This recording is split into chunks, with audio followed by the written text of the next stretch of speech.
Ginoong Pangulo, maraming ang pamintas-pintas eh. May mga nagpipintas pa. Oh, yung Blue Ribbon, hearing na naman. Yung Tricom ng House, hearing na naman.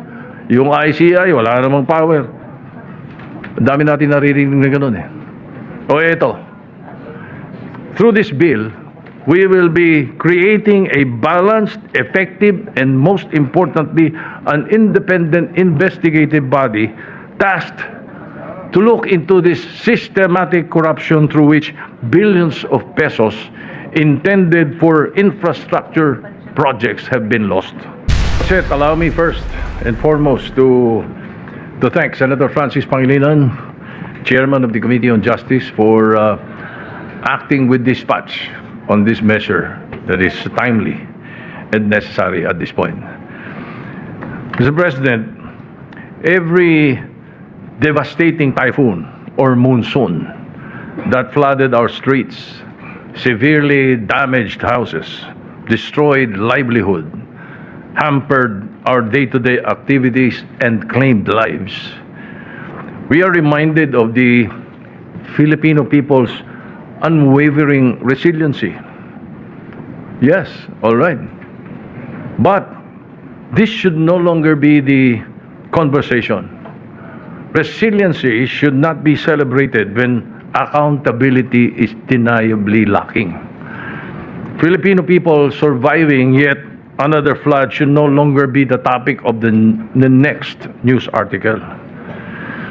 Our people should not be losing sleep anymore when it is raining, fearing that anytime the flood will destroy their homes.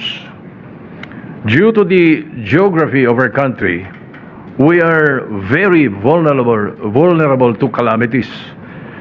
The billion-peso budget allocated to flood control projects should have given our people the security that no matter how hard the rain, they are safe. Much has been said about the recent flood control issue that shocked the nation. It is now the time we have taken action. By filing Senate Bill 1215, we now demand accountability for those who took advantage of the flood control and other infrastructure budgets for their personal gain at the expense of the suffering of the people.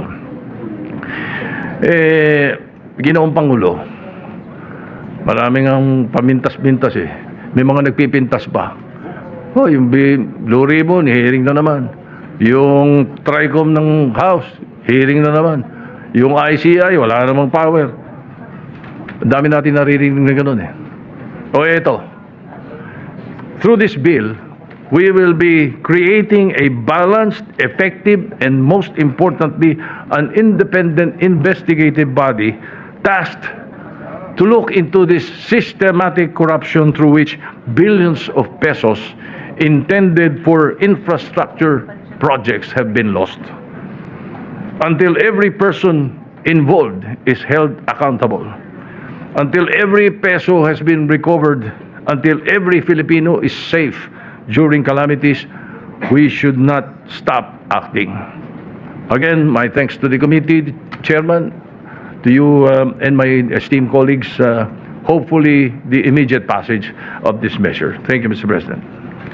6 na araw na nang bahain ang Cebu at maraming bayan sa ating bansa. Dumating at umalis na ulit ang isa pang bagyo, ang Uwan.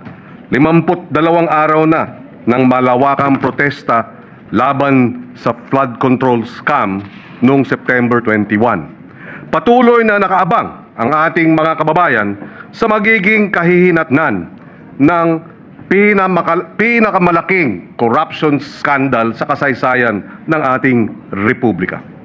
Hindi lang nilulunod ng puot ang taong bayan, literal na inanod din ang kanilang mga bahay at buhay.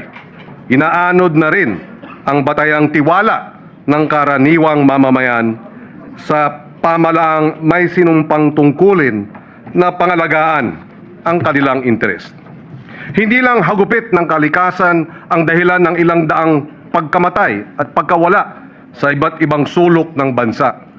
hindi lang ito natural disaster, man-made disaster din ito.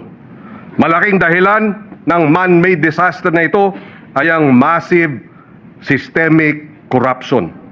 Systemic na parang cancer na kumakalat na sa lahat ng bahagi ng lipunan. Massive dahil sinlawak ng bahang dinulot nito ang korupsyon. Bagyong Uwan, halos buong Pilipinas ang kanyang naging saklaw. Ganito rin itong flood control scandal. Sa maraming bahagi ng mundo, kita natin kung paanong nilalagay na sa sariling kamay ng mga Gen Z at karaniwang mamamayan ang pagpapanagot sa mga may tungkuling nasa katungkulan. Sa pagpapatupad ng katarungan, sa Nepal, sa Indonesia, sa Peru, literal na naghihimagsik ang mga kabataan at nilantad ang corruption na sumisira sa kanilang mga buhay. Ito ang konteksto ng ating panukalang batas na palakasin ang Independent Commission on Infrastructure na binuo ng Executive Order 94 sa pamamagitan ng itong committee report. Kailangan natin ng proseso na public, prompt, necessary, the minimum possible under the given circumstances, proportionate to the crimes and established by law. Ang pagiging maagap na parusa, hindi ang kalubhaan ang tanda ng hustisya. O sa panahon pa natin ngayon, kailangan smart and solution-specific, measurable, achievable, realistic, or relevant, at syempre, time-bound. Kaya naman minarapat ng inyong Senate Committee on Justice na itaguyod ang isang tunay na independent, technically capable, at empowered People's Commission para imbestigahan ang mga anomalya sa lahat ng government infrastructure projects.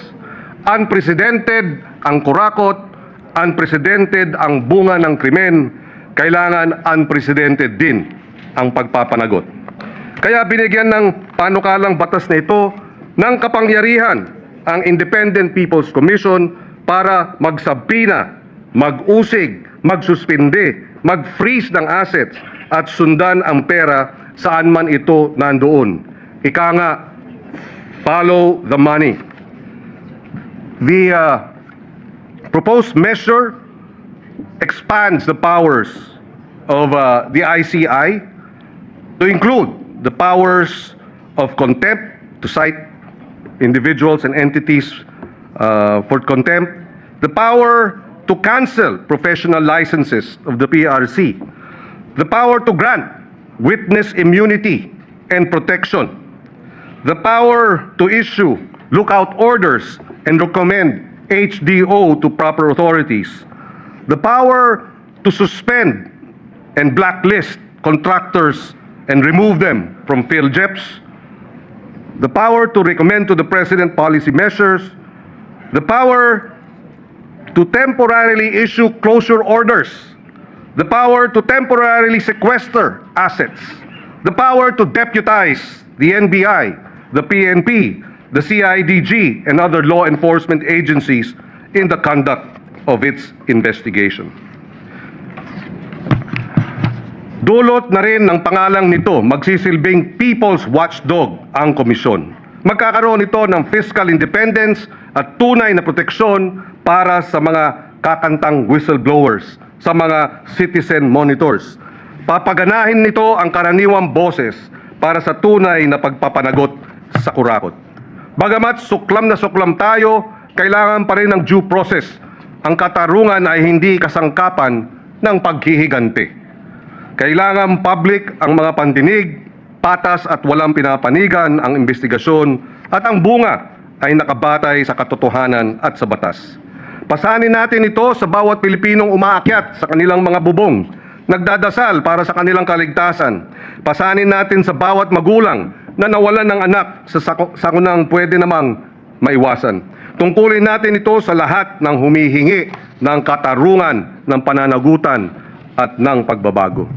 Ang pagpasa sa panukalang batas na ito ay simula pa lamang. Dapat nating tandaan na ang mga batas at komisyon habang makapangyarihan sa papel ay humuhugot ng kanilang tunay na lakas mula sa isang nakatuon, mapagbantay na mamamayan. Ang pinakadakilang kaalyado ng hustisya ay ang mga taong ayaw tumanggap ng impunity, na patuloy na nagbabantay, nagtatanong at nagpapanagot sa mga tagapag-alaga ng kapangyarihan.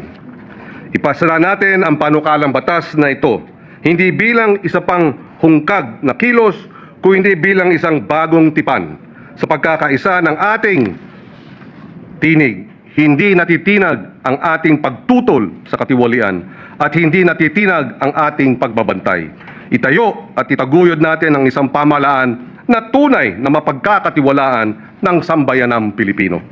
For these reasons, Mr. President, distinguished colleagues, I wholeheartedly sponsor Senate Bill number 1215 under Committee Report number 16 and urge its immediate approval. Maraming salamat. Thank you, Senator Pangilinan, Majority Leader.